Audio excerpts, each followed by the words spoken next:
Et nous sommes dans ce premier volet de l'émission en train de parler de la liberté de manifester et également de la liberté d'exprimer publiquement son opinion. Et avant de vous retrouver à Yaoundé, Charles Atanamanda, Maître Janvier Momo, je vous retrouve. Et on a suivi de la voix même du président Bandakani des pressions autour de la télévision panafricaine également, qui est un moyen d'expression pour la classe politique ivoirienne. Rappelez toutes tendances confondues, même si certains ne répondent pas aux invitations. Comment comprendre? Non, écoutez, Monsieur Guy Fondop, c'est programmation, une programmation impérialiste, une programmation qui va à l'encontre, je dis bien à l'encontre de la ligne éditoriale d'Afrique Média, des préceptes fondamentaux d'Afrique Média. Vous savez, une organisation a des éléments essentiels qui sont basés sur ses idéologues et sur ce qu'ils ont conçu. Dans le cadre d'Afrique Média, c'est la ligne éditoriale d'Afrique Média qui prime. Et pour revenir à votre question, Afrique Média fait l'objet aujourd'hui de certaines pressions.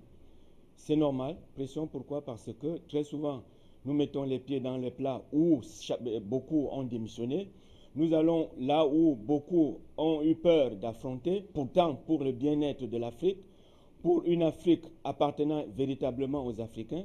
C'est la raison pour laquelle, M. Guy Fondop, je pense que Afrique Média a un communiqué en réponse à la lettre qui a été adressée à la Direction générale d'Afrique Média en date du 25 août 2020 de son Excellence, Monsieur le ministre de la Communication de la République du Cameroun.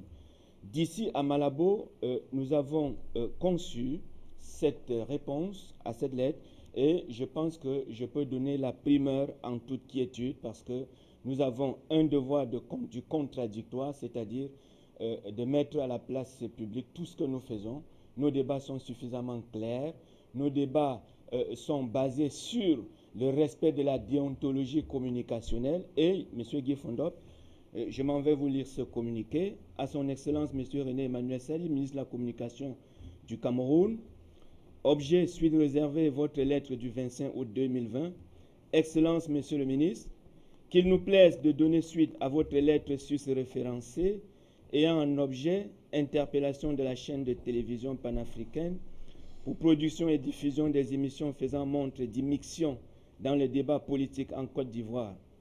Y faisant suite, point n'est superflu de faire un rappel de non moins d'importance. Primo, Afrique Média n'est pas un média de droit camerounais et ne saurait en conséquence interférer en influençant les relations diplomatiques entre le Cameroun et la Côte d'Ivoire, surtout que les ambassadeurs des deux États, en notre connaissance, sont en poste dans les deux capitales. Secondo, s'agissant des émissions biaisées, teintées de parti pris, marquées d'attaques ciblées, dont vous faites allusion, nous tenons à vous rassurer que nous sommes un média panafricain responsable, jaloux de notre ligne éditoriale, qui est uniquement orientée vers une Afrique gouvernée par les Africains, pour les Africains et dans l'intérêt des Africains. Parler d'émissions biaisées pour nous s'apparente à une invective parce que notre originalité consiste à produire des émissions interactives, c'est-à-dire avec la participation téléphonique des personnes de toutes les couches et obédiences politiques, tant en Côte d'Ivoire que dans le continent africain. Tout ce que nous produisons sur la côte, tant sur la Côte d'Ivoire est vrai. La preuve est que nous n'avons pas de procédure pendante devant les tribunaux à la requête de ce pays. Le gouvernement ivoirien a ses partisans qui participent à nos émissions et nous le font savoir. En tant que médias, nous avons le devoir d'informer au même titre que les médias occidentaux, mais dans le strict respect des règles de déontologie, d'équité et du contradictoire. L'État de Côte d'Ivoire ne nous a jamais saisis pour un droit de réponse. Pourtant, nous sommes visibles tant dans notre siège ici en Guinée équatoriale que dans les représentations au Cameroun et au Tchad. En retour, nous méritons respect et honneur. Le Cameroun, votre pays, a été pris à partie par un activiste virulent du MRC qui a contribué à saccager les ambassades du Cameroun en Europe, lequel a déclaré en compagnie de la diaspora ivoirienne sous applaudissements le mensonge selon lequel au Cameroun, nous n'avons pas les routes qu'Alassane Dramane Ouattara a créées en Côte d'Ivoire. Est-ce vrai, monsieur le ministre?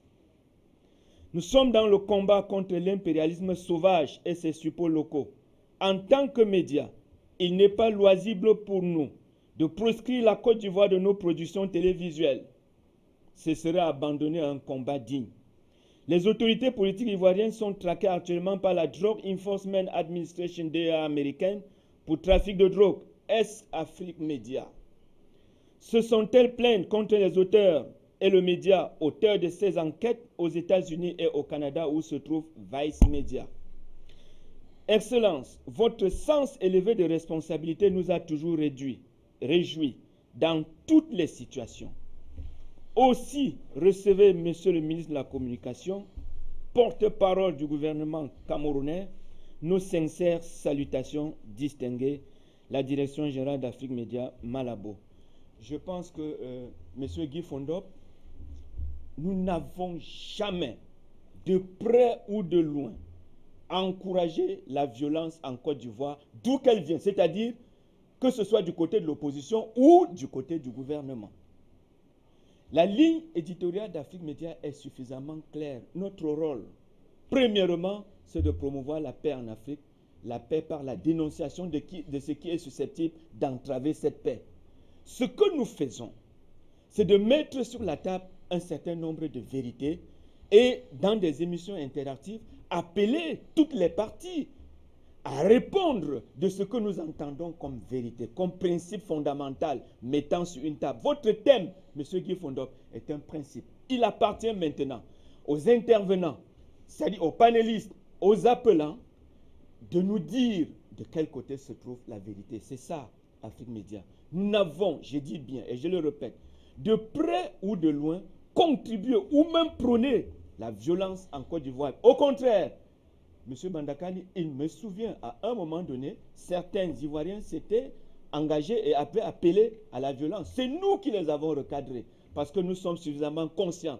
La violence que l'Afrique a reçue depuis la nuit des temps, de la colonisation, de l'esclavage jusqu'au jour, du néocolonialisme jusqu'au jour d'aujourd'hui, nous interdisent à un certain moment, M. Guy Fondop, de prôner la violence sous quelque forme qu'elle soit.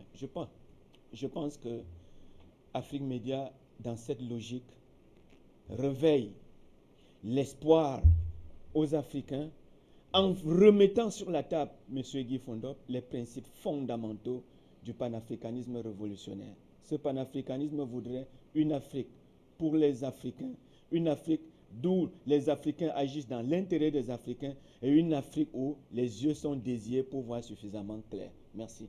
Merci à vous, Maître Janvier Momo.